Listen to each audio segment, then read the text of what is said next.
नमस्कार दोस्तों, मैं हूं अनूप श्रीवास्तव और आप देख रहे हैं यूपी न्यूज 9। दोस्तों, उत्तर प्रदेश की राजनीति में इन दिनों जो चल रहा है वह किसी सस्पेंस थ्रिलर फिल्म से कम नहीं है।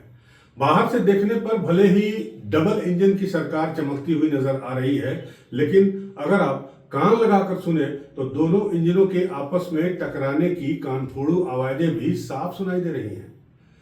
विवाद की शुरुआत करते हैं। विवाद की शुरुआत प्रयागराज के माघ मेले से हो गई, जब मौनी अमावस्या के दिन शंकराचार्य स्वामी अविमुक्तेश्वरानंद के बटुकों की चोटी खींची गई, उनको अपमानित किया गया। लेकिन एक महीने बाद यह धार्मिक विवाद अब पूरी तरह से लखनऊ बनाम दिल्ली और राजपूत बनाम ब्राह्मण एक भयंकर सियासी जंग में तब्दील हो चुका है। सवाल अब सिर्फ एक संत का अपमान नहीं है, क्योंकि वो संत और उत्तर प्रदेश के मुखिया दोनों एक दूसरे को कालनेमी के नाम से पुकारने लगे हैं आज की तारीख में। तो सवाल यह है कि क्या 2027 के यूपी विधानसभा चुनाव से पहले कोई अदृश्य ताकत योगी आदित्यनाथ की कुर्सी की जड़ें खोदने में लग गई है या लगी हुई है? इसी सवाल पर इस वीडियो में हम चर्चा करने जा रहे हैं, तो इस वीडियो के अंत तक आप बने रहिएगा। वीडियो पसंद आए तो इसे लाइक और सब्सक्राइब करना बिल्कुल मत भूलिएगा, और चैनल पर नए हो तो इसे सब्सक्राइब कर लीजिएगा। तो चलिए शुरू करते हैं माघ मेले से। माघ मेले में जब शंकराचार्य को रोका गया तो मुख्यमंत्री योगी आदित्यनाथ का रुख उस वक्त बेहद सख्त था, खासकर लॉ एंड ऑर्डर को लेकर, मेला प्रशासन के नियमों को लेकर, और उन्होंने बिना नाम लिए कालनेमी जैसे शब्दों का इस्तेमाल किया। किसके लिए किया, यह आप भी समझ सकते हैं। योगी उस अपने स्टैंड पर आज भी कायम है, क्योंकि उनकी नजर में कानून और व्यवस्था सबसे ऊपर है, और जो उनकी प्रायोरिटी भी है, जैसा कि आप लगातार सुनते आ रहे हैं। लेकिन असली खेल तब शुरू हुआ जब उनकी ही सरकार के उप मुख्यमंत्री ब्रजेश पाठक अचानक डैमेज कंट्रोल के नाम पर मुख्यमंत्री के ठीक खिलाफ खड़े हो गए। आपको बता दें कि इसके पहले जो दूसरे डिप्टी सीएम हैं केशव प्रसाद मौर्य ने शंकराचार्य को, जब यह घटना हुई थी माघ मेले के दौरान, तो शंकराचार्य को भगवान बताते हुए उनके चरणों में प्रणाम किया और उन्हें स्नान करने का निवेदन भी किया। हालांकि वो उनसे मिलने नहीं गए, लेकिन सीधे सीधे उनके बयान से यह साफ हो रहा था कि जो कुछ शंकराचार्य अविमुक्तेश्वरानंद के शिष्यों के साथ हुआ वो उन्हें पसंद नहीं आया। अब क्या हुआ, इसके बाद जो दूसरे डिप्टी सीएम हैं ब्रजेश पाठक ने तो सीधे सीधे अपनी ही सरकार के प्रशासन पर सवाल उठा दिया।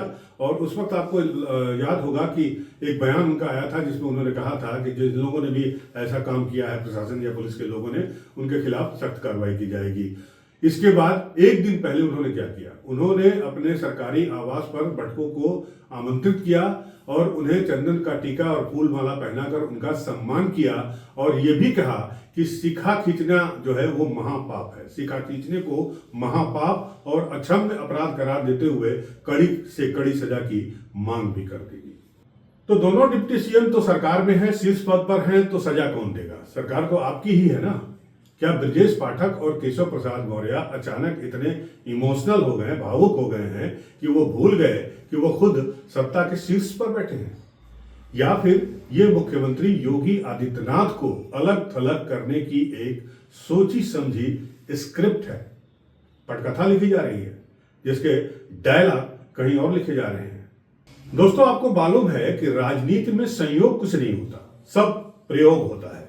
ये बात अब किसी से छिपी नहीं है कि दिल्ली के कुछ शीर्ष रणनीतिकारों और लखनऊ के बीच सब कुछ सामान्य नहीं है।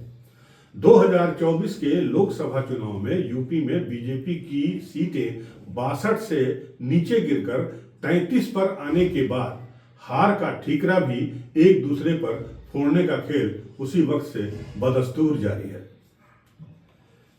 दिल्ली के गलियारों में सुगबुगाहट तेज है कि प्रधानमंत्री मोदी के बाद बीजेपी का सबसे बड़ा चेहरा कौन होगा, और इस रेस में योगी आदित्यनाथ का नाम जो है टॉप 3 में है, सबसे ऊपर के लोगों में आता है, जो शायद दिल्ली के जो कुछ चाणक्य हैं उनको रास नहीं आ रहा है। जी हाँ, आपको मालूम भी है कि 2027 में यूपी के चुनाव है, उसके ठीक एक साल बाद जो है वो दिल्ली के चुनाव है, यानी लोकसभा के चुनाव है। और 2029 में प्रधानमंत्री नरेंद्र मोदी अपना तीसरा कार्यकाल भी पूरा कर लेंगे। जाहिर सी बात है, आरएसएस सहित बीजेपी को भी अब मोदी के बाद कौन, इस सवाल को सोचने पर मजबूर कर दिया है। तो क्या शंकराचार्य विवाद का इस्तेमाल योगी की कट्टर हिंदुत्ववादी छवि को ब्राह्मण विरोधी छवि में बदलने के लिए किया जा रहा है? जिस तरह से दोनों डिप्टी सीएम मुखर हुए हैं, ये बिना दिल्ली के ग्रीन सिग्नल के संभव नहीं है। जी हाँ, आपको एक जानकारी और भी दे दें कि अभी 2 दिन पहले मोहन भागवत, जो संघ के प्रमुख हैं, वो लखनऊ में थे। शाम को योगी आदित्यनाथ उनसे मिलने गए और सुबह दोनों डिप्टी सीएम मिलने गए। और उसी दिन, जिस दिन डिप्टी सीएम मिलने गए थे, उसी दिन ब्रजेश पाठक ने अपने आवास पर बटकों को आमंत्रित किया था। तो सवाल यह है कि अनुशासन के लिए पहचानी जाने वाली पार्टी में मुख्यमंत्री के खिलाफ, अपने ही मुख्यमंत्री के खिलाफ इस तरह की खुली बयानबाजी इशारा जरूर कर रही है कि संगठन के अंदर ही योगी के लिए चक्रव्यूह रचा जा रहा है। दोस्तों, उत्तर प्रदेश की राजनीति को समझने के लिए इसके जातीय समीकरणों को भी समझना बेहद जरूरी है। बीजेपी की यूपी में लगातार जीतों का सबसे बड़ा कारण सवर्ण जातियों का, खासकर विशेषकर ब्राह्मण और राजपूत का अटूट गठबंधन रहा है। आपको बता दें, प्रदेश में ब्राह्मण करीब 10% और राजपूत करीब 5% हैं। योगी आदित्यनाथ के मुख्यमंत्री बनने के बाद से ही विपक्ष और अब बीजेपी के भीतर का एक खेमा ये नैरेटिव चला रहा है, नैरेटिव सेट करने में लगा है कि यूपी में ठाकुर राज चल रहा है। पिछले 4 चुनाव 2007, 2012, 2017 और 2022 का इतिहास गवाह है कि ब्राह्मण जिसकी तरफ झुका है, सरकार उत्तर प्रदेश में उसी की बनी है, यूपी में ताज उसी के सिर सजा है। अब शंकराचार्य के इस विवाद ने इस सोई हुई जातीय आग में घी डाल दिया है। ब्रजेश पाठक, जो ब्राह्मण का चेहरा माने जाते हैं पार्टी का, उनका बटकों का सम्मान करना और बदले में बटकों द्वारा उन्हें मुख्यमंत्री बनने का आशीर्वाद देना, यह सिर्फ एक शिष्टाचार भेंट नहीं थी, यह राजपूत मुख्यमंत्री के सामने ब्राह्मण विकल्प को खड़ा करने की आक्रामक कोशिश भी है। अब इस पूरे गृह युद्ध कह लीजिए या राजनीतिक मंजर कह लीजिए, इसमें सबसे ज्यादा जो मजा ले रहा है, जो ले रहे हैं, समाजवादी पार्टी के मुखिया अखिलेश यादव ले रहे हैं, जो अखिलेश कभी अयोध्या में राम भक्तों पर गोली चलने के दाग धो रहे थे, वो आज शंकराचार्य के सबसे बड़े पैरोकार भी बन गए हैं।